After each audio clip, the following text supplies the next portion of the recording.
पहले जैसे कि डाइट में एक्चुअली हमें क्या खाना चाहिए, वो कार्बोहाइड्रेट रिच सोर्स हमें लेना चाहिए। डेफिनेटली प्रोटीन तो ऑप्टिमम क्वांटिटी में रहेगा, लेकिन कार्बोहाइड्रेट जो है वो हमें एक रिच अमाउंट में लेना चाहिए, क्योंकि अगर हम वर्कआउट वगैरह कर रहे हैं तो एक प्राइमरी एनर्जी सब्सट्रेट हमारे लिए जो कार्बोहाइड्रेट है, जो जाके ब्रेक होता है बॉडी में ग्लूकोज एज अ ग्लूकोज, तो वो सबसे इंपॉर्टेंट सोर्स है हमारे लिए तब उस टाइम पे जब हम वर्कआउट कर रहे हैं। तो प्राइमरी सब्सट्रेट है तो वो रिच होना चाहिए, और एटलीस्ट हमें 3 से 4 घंटे पहले एक मील होनी चाहिए हमारी। उसके बाद हमें कुछ नहीं खाना चाहिए 4 घंटे तक, उसके बाद सीधा वर्कआउट करना चाहिए एक्चुअली में, क्योंकि जो डाइजेशन है उस डाइजेशन प्रोसेस ही मतलब अराउंड 3 to 4 आवर्स ले लेती, तो उसके बाद डाइजेस्ट होने में फिर ब्लड जाने में टाइम लगता है। अगर हम कुछ ऐसा प्री वर्कआउट ऐसे कंज्यूम करना चाहते हैं तो एक लिमिटेड अमाउंट में ही सिर्फ उसको लो, जिसमें फाइबर बिल्कुल भी ना हो और सिर्फ जैसे कि कार्बोहाइड्रेट हो उसमें, सिर्फ जैसे कि हमारे राइस वगैरह हो गए, वाइट राइस हो गए, तो जैसे हम ये चीज़ ले सकते हैं। लेकिन वो डिपेंड करता है आप कितनी पहले ले लो।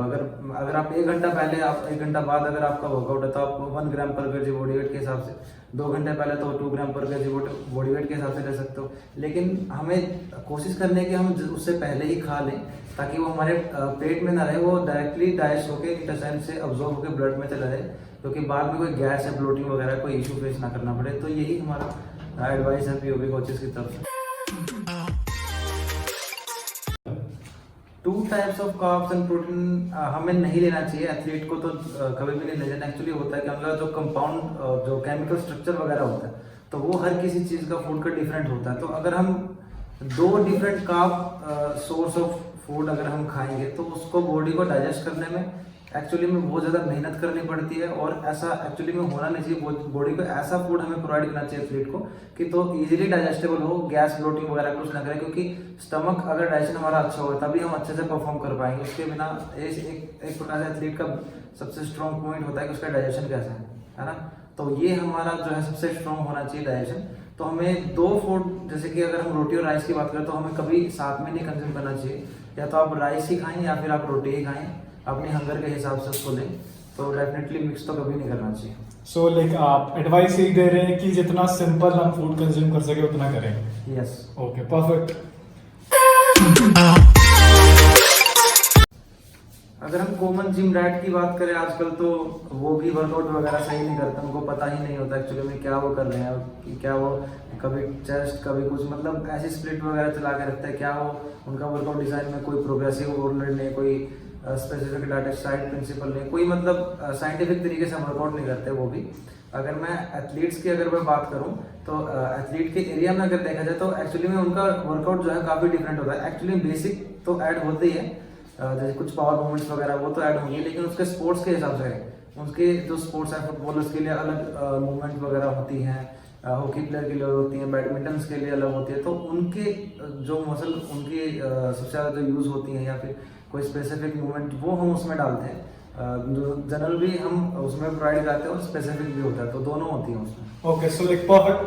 मतलब आप सजेस्ट ये कर रहे हैं कि जो स्पोर्ट्स स्पेसिफिक मूवमेंट होगी, जिस प्लेन में उसका मोस्टली बॉडी का मूवमेंट होगा उसी प्लेन में हमें ट्रेनिंग करनी है। Yes yes, okay okay, perfect sir.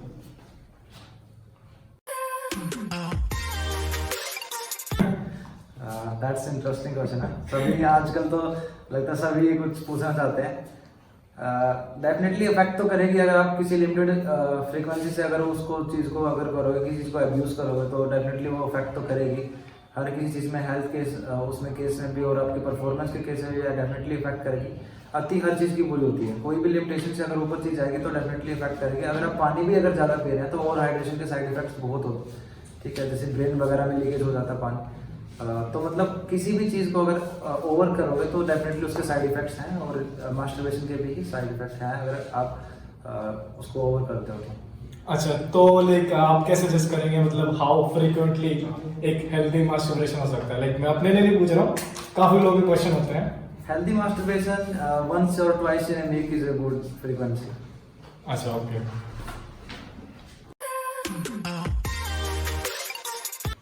Actually हम सिर्फ फुटबॉलर्स को ट्रेन नहीं कर रहे हैं, हम काफ़ी और स्पोर्ट्स में जिनको हम ट्रेन कर रहे हैं, जैसे कि हम हॉकी है, बैडमिंटन है, बॉक्सिंग है, और फुटबॉल तो है ही definitely.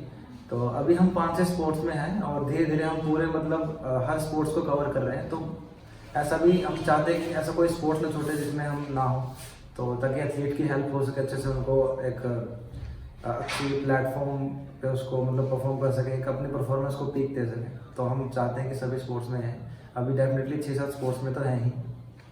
So basically, like that is how you will revolutionize the Indian sports. Yes yes. Okay, perfect.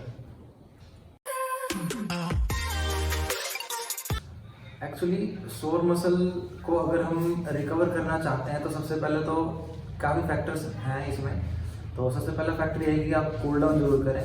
कोई भी आप वर्कआउट वगैरह कर रहे हैं, कोई भी बॉडी पार्ट कर रहे हैं, कोई भी एक्सरसाइज वगैरह कर रहे हैं, पावर मूवमेंट्स कर रहे हैं, तो उसके बाद कूल डाउन जरूर होना चाहिए उसी स्पेसिफिक मसल का जो आपने यूज़ किया है, ताकि ब्लड पूरे बॉडी में दोबारा से रिसर्कुलेट हो सके, ना कि वो केवल उसी मसल में रह जाए ब्लड। तो उस स्पेसिफिक जगह में वही रह जाता है ब्लड और वीन्स वगैरह पॉप अप हो जाते हैं, तो ऐसा नहीं होना चाहिए। तो हमें कूल डाउन जरूर करना चाहिए। उसके बाद हमारा न्यूट्रिशन है और हमारा रेस्ट है। वीक में आप वाइस बाथ वगैरह भी ले सकते हैं अच्छी रिकवरी के लिए। लेकिन सबसे इम्पोर्टेंट क्या है कि मतलब 4-5 फैक्टर सबसे इम्पोर्टेंट है। स्लीप काफ़ी इंपॉर्टेंट फैक्टर है। किसी एथलीट को 8 घंटे की स्लीप विदाउट ब्रेक, मतलब ऐसा ना हो कि 4 घंटे की, मतलब कंटिन्यूसली 8 घंटे की स्लीप तो जरूर होनी चाहिए। तो मतलब ये 4-5 फैक्टर हैं जो सोनस को कम करेंगे, तो ये तो डेफिनेटली होने चाहिए एथलीट के से। सो लाइक बेसिकली अगर हम कहें कि कोई एक ऐसा फैक्टर हो जो बहुत इंपॉर्टेंट हो, तो वो कौन सा फैक्टर होगा? एक्चुअली में कोई एक फैक्टर होता ही नहीं है किसी चीज़ के पीछे। कोई भी अगर आप पॉइंट उठाएंगे तो उसके वजह मतलब काफ़ी फैक्टर्स होते हैं, तो हम ऐसे वो नहीं बता सकते। लेकिन कुछ इंपॉर्टेंट फैक्टर्स हैं, जैसे कि न्यूट्रिशन है, स्लीप है, आपका वर्कआउट कहीं ओवर ट्रेन तो नहीं कर रहे आप खुद को। तो मतलब ये 3-4 फैक्टर्स हैं तो डेफिनेटली इफेक्ट करते हैं सबसे इम्पोर्टेंटली। तो यही है बस 3-4। उसके बाद मिनिमल फैक्टर्स तो है ही, एक्टिविटी लेवल आपका क्या है पूरे दिन में, तो मतलब ऐसे कुछ है। लेकिन सबसे इम्पोर्टेंट फैक्टर्स यही 3-4। एक्चुअली क्या है कि स्पीड एंड एक्सेलरेशन के लिए हम पहले तो मतलब ये हर किसी को नहीं प्रोवाइड कर सकते ना। तो मतलब सबसे पहले क्या है कि उसका स्पोर्ट्स कौन सा है, हमें वो देखना पड़ता है। उसका बेस लेवल क्या है, वो कहाँ पे है, फिटनेस में, परफॉर्मेंस में, उसका एंड्योरेंस कितना है, स्ट्रेंथ, स्पीड, एजिलिटी। तो हम ये चीज़ सबसे पहले टेस्टिंग होती है सभी चीज़ों की। तो टेस्टिंग के थ्रू हम देखते हैं उसका लेवल क्या है और उसके हिसाब से उसको प्रोग्रेस करते हुए उसकी स्पीड और एक्सेलरेशन को बढ़ाते हैं। तो मतलब काफ़ी चीज़ें देखनी पड़ती है, टेस्टिंग वगैरह करनी पड़ती है, स्पोर्ट्स को देखना पड़ता है, उसकी मूवमेंट्स को देखना पड़ता है। तो मतलब ये चीज़ें काफ़ी होती है, मतलब ऐसे नहीं हम जनरल सजेशन नहीं दे सकते इस पर।